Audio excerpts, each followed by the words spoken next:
皆さんごきげんよう、上川薫です。今回取り上げる話題は、あるイタリアの校長のお話というのが、イタリアメディアで大きく取り上げられ、それが感動を呼び起こしているというニュースについて取り上げていきます。というわけで今回のニュースはこちら。現在世界中で大きな問題となり、混乱というものがあちこちで発生しています。しかしその中によっても冷静さを保つということが非常に大事であることが、それは昔も今も変わらないということが不変の事実としてあります。一体どのような話をイタリアの校長がしているのか見ていきましょう。それではニュースをどうぞ。理性と人間性を働かさなければ現代のペストに敗北するとミラノから感動の訴え。休校になったイタリア北部ミラノにある高校の校長が、理性と人間性を働かせなければ我々はペストに負けてしまうと生徒に送った手紙がイタリアメディアに一斉に取り上げられ感動を呼んでいる。ヨーロッパで大流行したペストは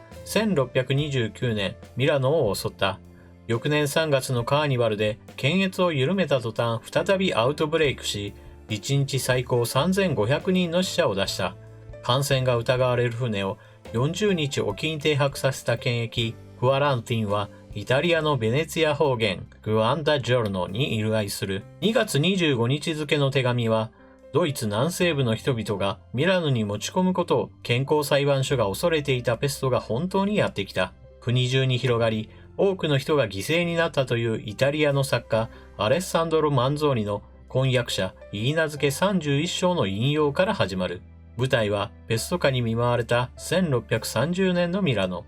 校長はそこには全てが書かれています。外国人排斥、権威の衝突、最初の感染者探し、専門家への軽蔑、暴走する世論、馬鹿げた治療法、生活必需品の略奪、そして医療の危機という。婚約者は飢餓と戦争とペストに翻弄される民衆の姿を残酷なまでに描き出している。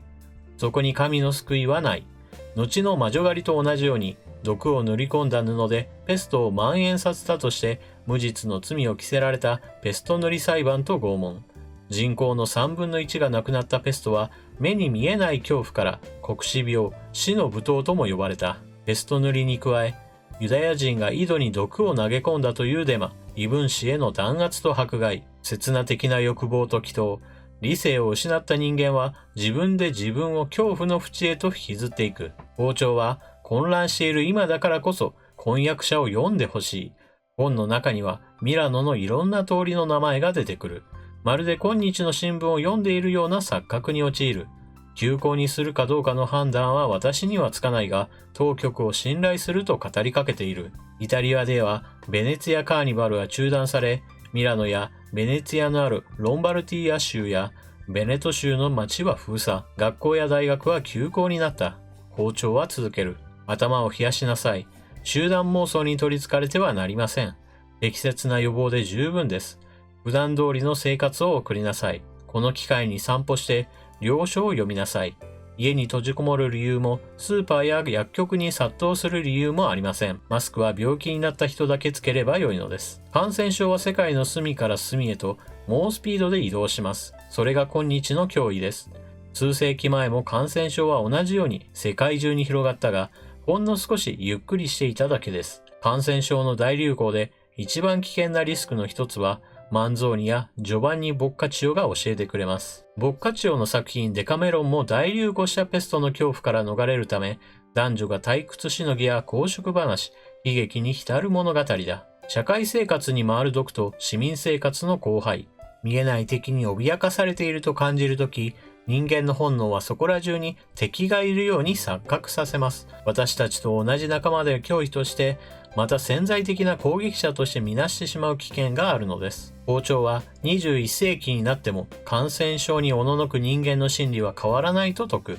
合理的思考をしなければ私たちは見えない恐怖を克服できない。14世紀と17世紀のペスト大流行に比べると私たちには現代医学があります。合理的な思考を使いましょう。それが私たちの社会と人間性を守る歴史の遺産です。それができなければペストが本当に勝利します。では近く学校で会いましょう。と校長は締めくくる。日本でも安倍政権は信頼を失い、科学や医学への懐疑主義が吹き荒れている。その中心に大手メディアやエセ専門家がいるのは嘆かわしいことだ。日本人も校長の勧めに従って休校や自宅療養、待機の機会を利用して婚約者やデカメロンに挑戦した方がいい。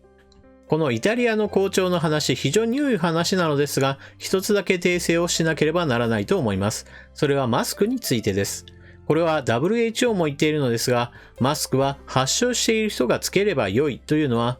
少し極端な意見です。というのも、確かにマスクというものをつけてさえいれば大丈夫といったものではありません。ですが、マスクをつけていれば飛沫感染のリスクを下げるという効果があるのは間違いないからです。ですから、マスクがあればそれをつけているのはいいですし、またマスク状のもの、布であるとかガーゼであるとか、布巾であるとかバンダナであるとか、様々な布製品を使うことによって顔を覆う、目や口や鼻というものから飛沫感染を遠ざけるというのはリスク低減に役立ちます。それ以外の部分については非常に多くの冷静な意見を持って今の現状を諌める言葉が並んでいます。例えば今私たちが日本の状況を見てみても、まるでオイルショック下でも起こったかのようにトイレットペーパーやティッシュペーパー、さらには紙製品といったものが次々と店頭からなくなる現象が起こっています。発端となった話というのはデマであるということがすでにインターネット上でもテレビなどにおいても報じられています。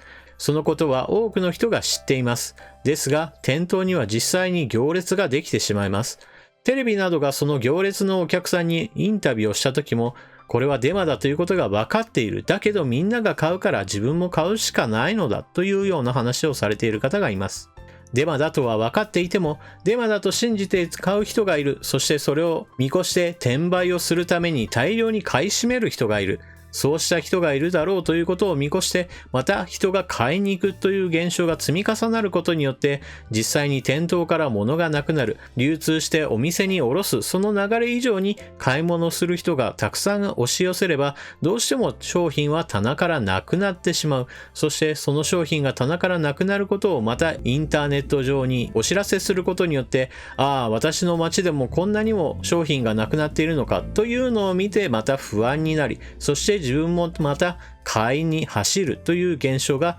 まさに負の連鎖として起こっています。この買い占めというものは残念ながら人々の不安や恐怖といったものを根本としているため、なかなか収まりようがないのが事実です。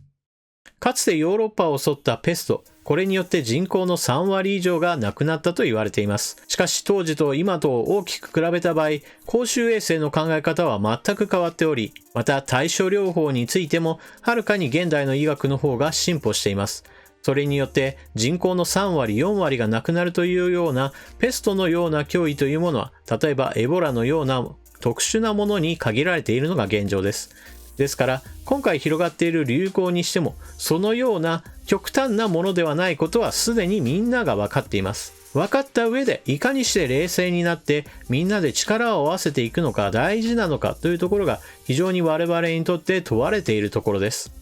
私のチャンネルの動画においても現在の安倍政権が行っている対応というものはここが不足している、ここをもっとこうした方がいいという話を何度となく行っています。現在の政府の行っていることというのは残念ながら100点満点ではありません。しかし、じゃあ何もやっていないかといえばそういったわけでもありません。例えば現在行われている全国の休校というものについても感染の山を大きく下げる効果というものは期待できますし、必要な物品について増産を促すために資金援助などを行っているというのも正しい政策です。完璧ではないけれど、しかし頑張っていることだけは間違いないのです。ですから国民一人一人がこの問題についてより正しい知識を持ってデマやフェイクニュースに踊らされないように気をつけるというのも非常に重要なことではないでしょうか。私たちが今一番しなければ何かといえば、それは国会で今何を話し合っているのか、どの党がこの国難に向かって建設的な議論ができているのかというのを見ることです。安倍政権に問題があるのであれば、その問題点を指摘してこうすればいい、もっとこうしようという国民のための議論ができている党は誰なのか、そして議員は誰なのかということを見定めていくことが非常に重要だと思います。もちろんそうした討議をよそにして安倍政権が自主的により良い政策であったりより良い動きをするのであれば、今はそれを非難するよりもそれに協力して今この問題にみんなで立ち向かおうと呼びかけることの方が非常に重要なのではないでしょうか。皆さんはこのニュースについてどのような考えをお持ちでしょうか。ぜひともコメントを書き込んでいってください。それでは動画を最後までご視聴いただきありがとうございました。チャンネル登録していない方はぜひともチャンネル登録していってください。それでは次の動画でまたお目にかかりましょう。またね。